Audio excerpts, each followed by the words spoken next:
Masahe mo? Yun.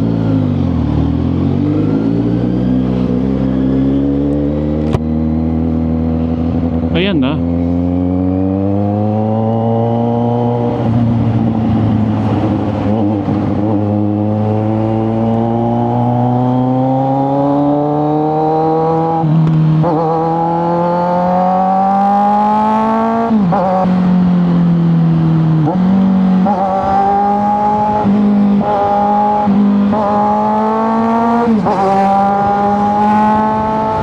Mauna na talaga tayo sa kanila. Ang init eh.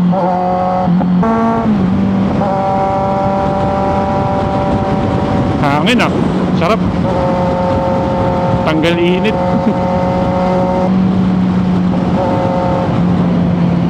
Kamusta yung buwan mo? Ngayong nasa NLEX tayo. Mas okay talaga sa ngayon.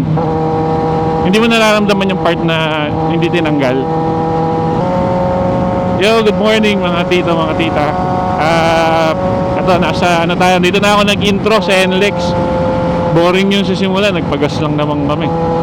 So, nandito tayo ngayon sa, I think nasa bandang Apalit na ba to? Hindi ko sure, Apalit na tayo.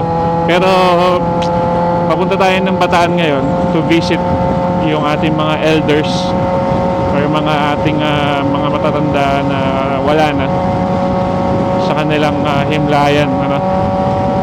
So umahan nyo ako, biyahe tayo sa Kabataan.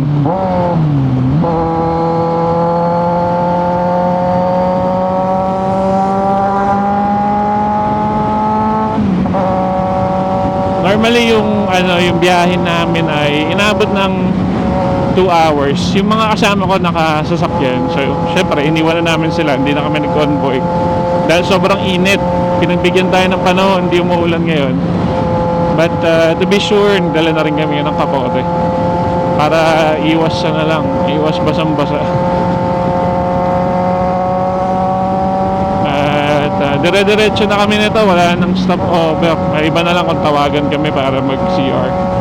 Pero wala nang stopover ito para makarating na maaga dun. At ang plano ay bumalik din kaagad ng Pampanga dun sa binook namin na resort para dun na lang magstay kasi masyadong matraffic sa Bataan pag itong November 1. So samahan nyo lang kami at biyahe tayo dito sa NLEX at Pampanga.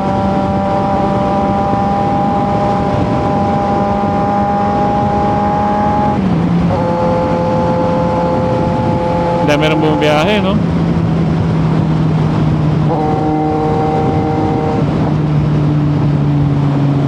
Loko nila, no? Chill na, chill na.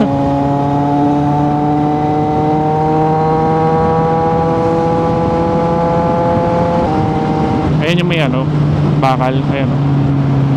So, mga tito yan, pag may nasa NLEX kayo, iwasan nyo yung bakal yan. Nakarami na na-aksidente dyan. Doon yun, paglagpas ng unang tulay,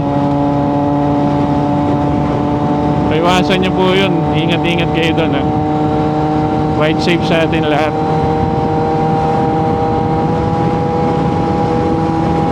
Ang lakas ng hangin. Marami pa uwi ng probinsya. So okay na yung medyo mabagal ng konti kaysa ma-aksidente tayo.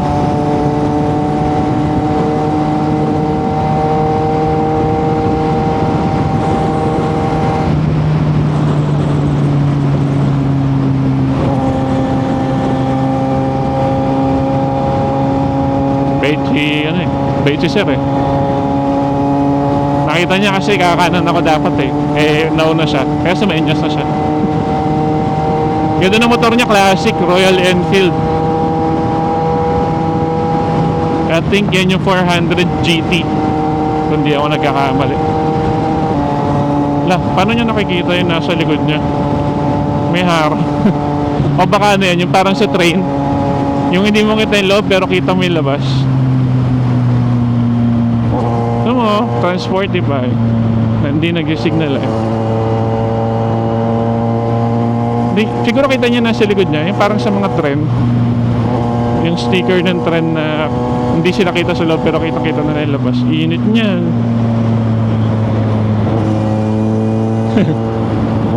Reklamo yung sakay. Sa mga dito, ano lang, ganto-ganto lang ako kasi nag-e-eco mode ako. Malayo-layo pa yung Bataan, so alam mo na, tipid-tipid lang sa gas. At si OBR ay nagreklamo sa likod niya. Nga pala, no, magkakaroon tayo ng separate vlog about dun sa pinagawa nating upuan.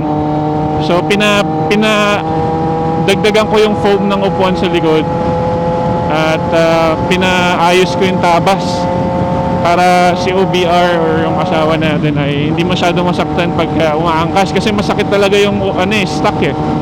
So papakita ko sa inyo in another vlog kung anong ginawa, kung saan ko pinagawa, tsaka kung ano itsura ngayon. So wait nyo lang yan. So nandito na tayo sa ano to? Well, index pa rin naman. Pero nandito tayo sa... Ay, may gana yung camera ko. Natutulog na isang camera natin Natutulog. Hindi naman mahuhulog pero bumihiga na siya. Nagpa-fog na naman. So sorry mga tito, may fog na naman yung camera natin. Inayos ko na yun, hindi ko alam ba't ganyan.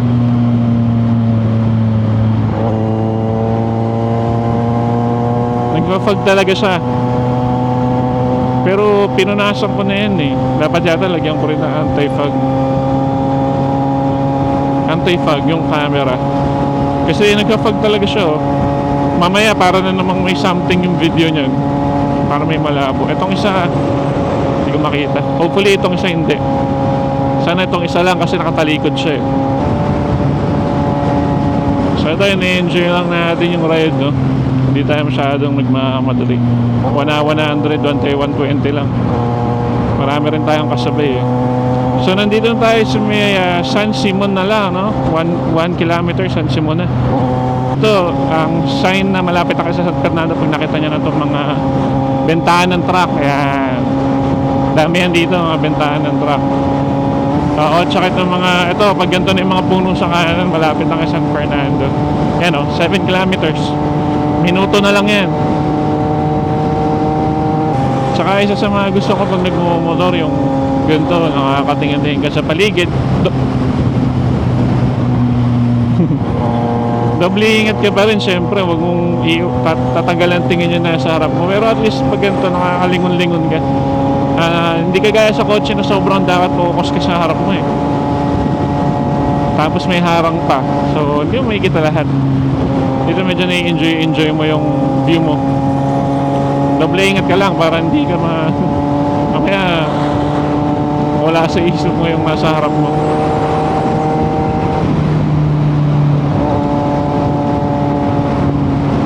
Natawag na hindi pa pala to yung Shell of Asia mga tito. Doon pa yung Shell of Asia sa bandang San Fernando. Pero to yung Caltex na yan ina-expand, nakita nyo naman.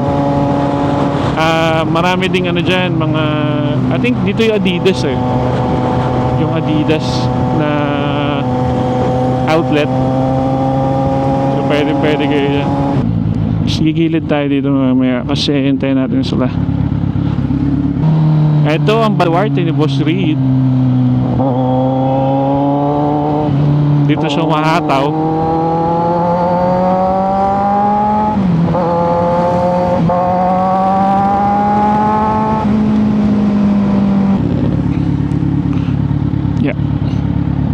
Tatawag lang naman tayo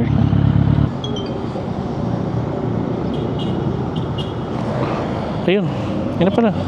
Ay, wag pala. Baba pala tayong bike shop. Ha?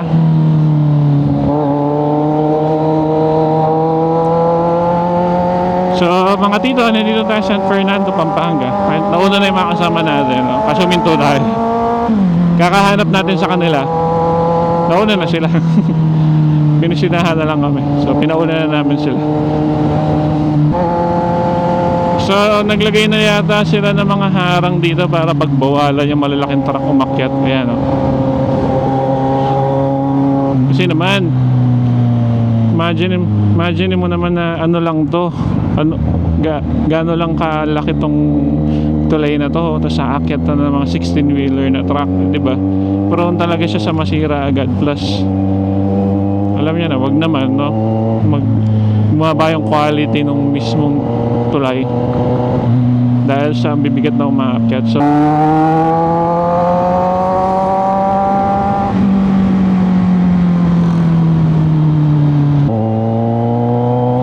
nandito na tayo sa may Lubao. Hindi ako nagkakamali, Lubao, Pampanga na to.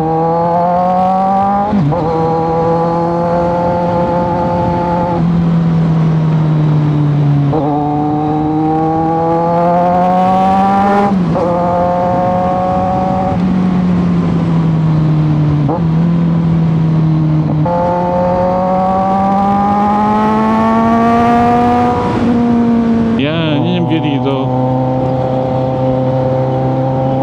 Wali.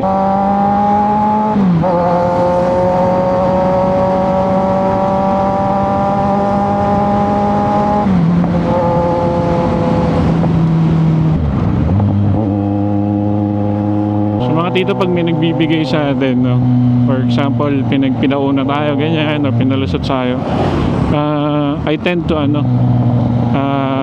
yumuko or bow my head o kaya kawayan sila. Nagtithank you tayo doon sa binigay nilang space. Yep, tabi tayo doon, no? 7, 6, 5, 4, 3, 2. Joke lang, ayoko tumabi sa bus. So dito lang tayo sa bandang kanan kasi alam ko doon sa kaliwang matagtag mga tito. So nandito tayo sa saan ba tayo? Hindi ko na kabisado yung mga bayan ng Pampanga. Pampanga pa rin tayo mga tito, pero hindi ko na po kabisado yung mga bayan ng Pampanga. Nakakalimutan Guagua. Nasa Guagua na tayo. Thank you po.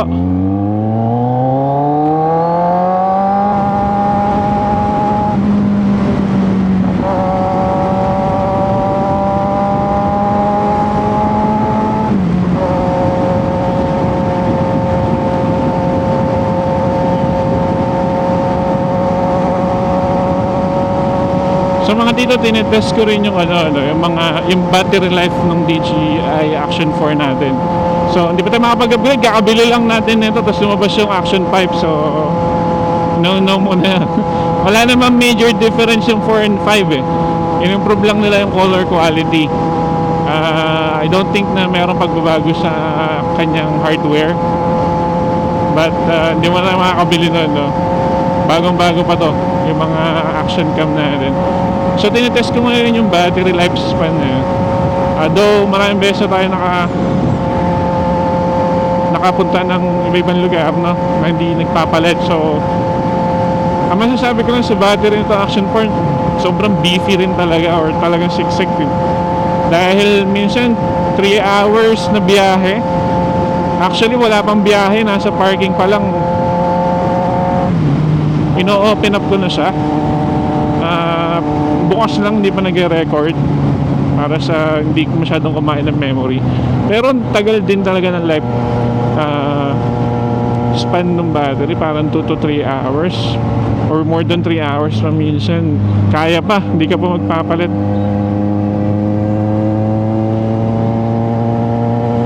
So sulit. Tas meron tayong 3 battery per camera. Siguro kaya ng more than siguro kaya mga 8 hours yun na tuloy-tuloy, 8-9 hours sa biyahe, 3 baterya. Tapos charge mo na lang habang nandun sa battery charging hub. Habang ginagamit mo isa, charge mo yung dalawa.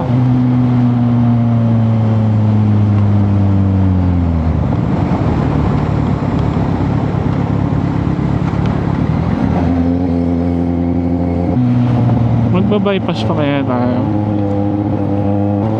Mag-bypass na siguro tayo, traffic dun sa pinakabayan. Yung mga ibon.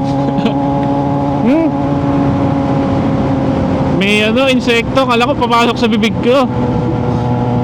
Ha? Hindi, akala ko nga eh. Akala ko mapasok sa bibig ko kasi nagkasalita ako. Meron dito. Ay, basta. So mga tito, dito labas niya pag dumaan kayo sa bypass, no? Lalampasan niyo lang literal yung bayan. And then si ate, grabe makatingin, no?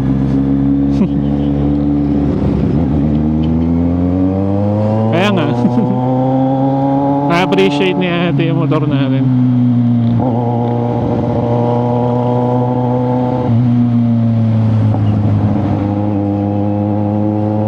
So lumampas tayo ng konti sa bayan, pero wala, traffic pa rin dito.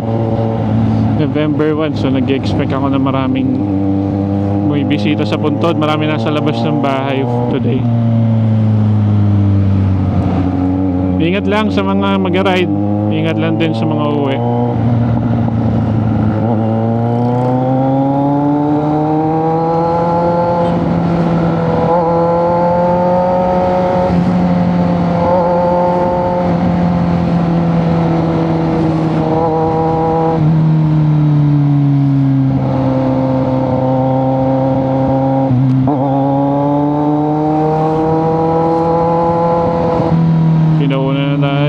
Alam niya, nag-aalang ang bahay.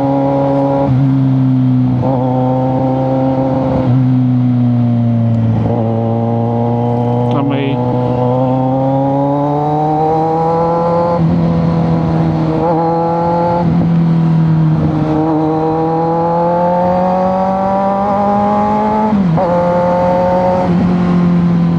Kanan na kanan tayo. In case na kumanan yung tricycle, may space pa.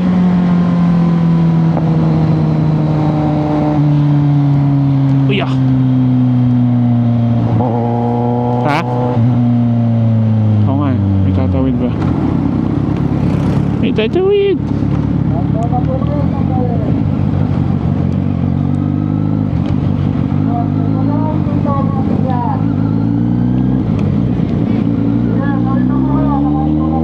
Ano meron?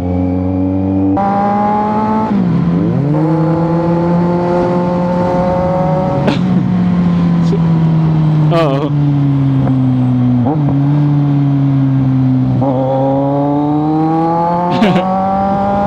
Binobomba niya tayo.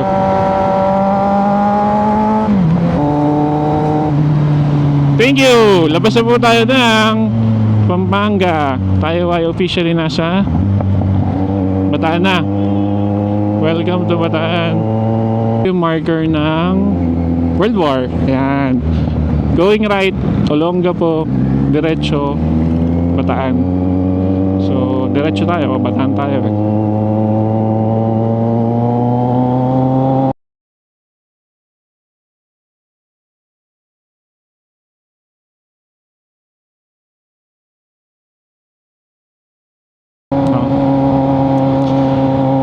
Ayan mga tito, pabalik tayo ng Pampanga. Ayan po yung view natin dito. Nakita nyo yan. Kita naman sa camera, no? Sa pool sa camera. Tas although medyo malayo, ayun yung Mount Samat. Yun, no? Yan yung Mount Samat. At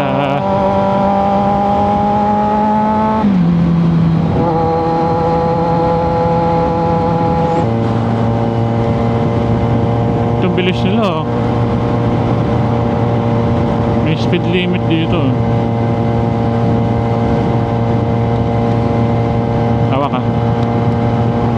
Pag may nakita kang tuloy, mas hawak ka daw mas sorry. Hindi ko naman kita yung spaltoan eh. Oh.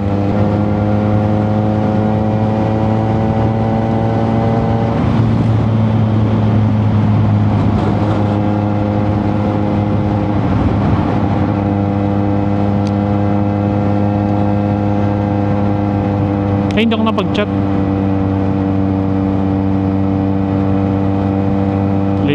buksan yung aircon.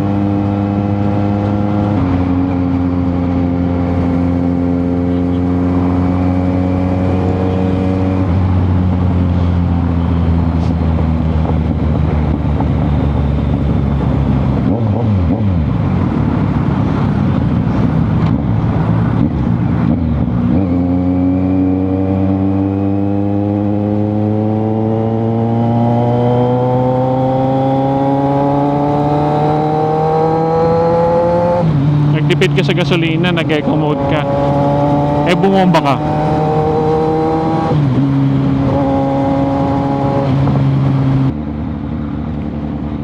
She left. Wala, clear.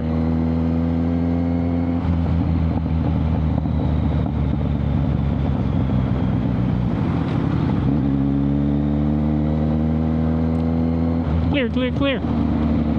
Open by soft. Oh, okay. Pahangin lang.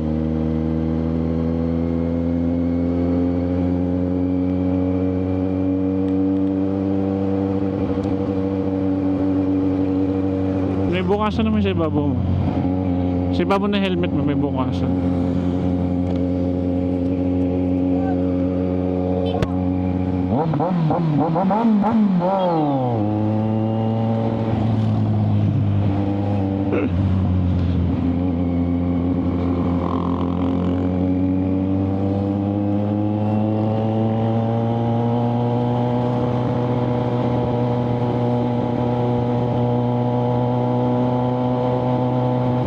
Buti natipid kong gasolina, napunta rin sa buong Manila.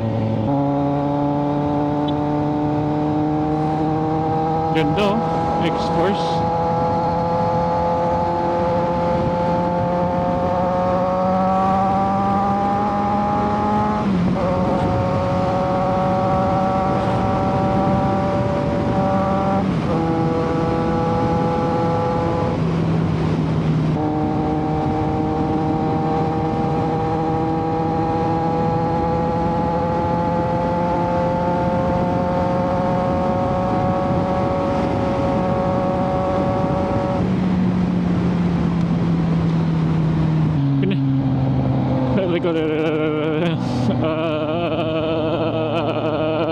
Grabe.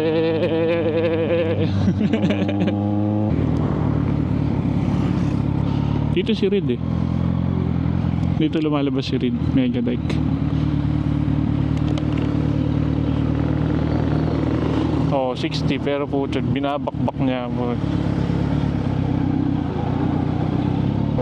Oo, sakto 455. So, mga tito, ayan o, Megadike. Ito yung Megadike na dinadaanan lagi ni Boss Reed to. 60 lang dito, pero ewan ko paano siya. Gano'n yung harurot niya dito.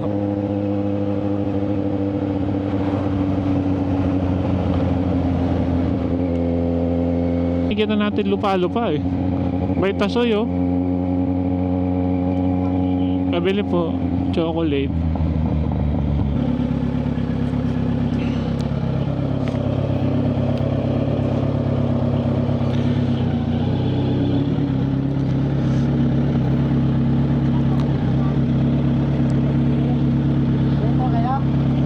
Apa?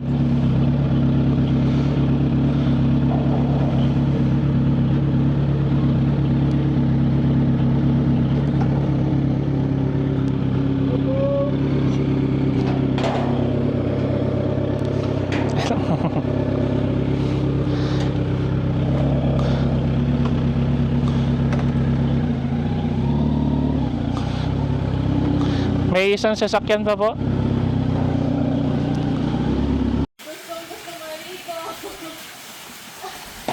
So ito yung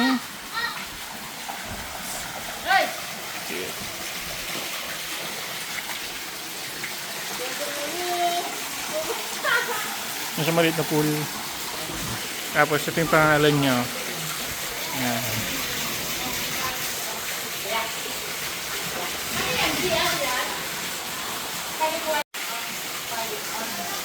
Kompleto naman sila dito. Yan. Libre na inumin. Ref. Bingo tayo na, bingo. Color game tayo mamaya. Bingo. Mamaya. Color game. Ito, maganda. Mayroon, no? Tuloy ko kayo ate. Meron, no? Maganda yung... Ganito ka, ganitong game. Pag sa inuman, pero...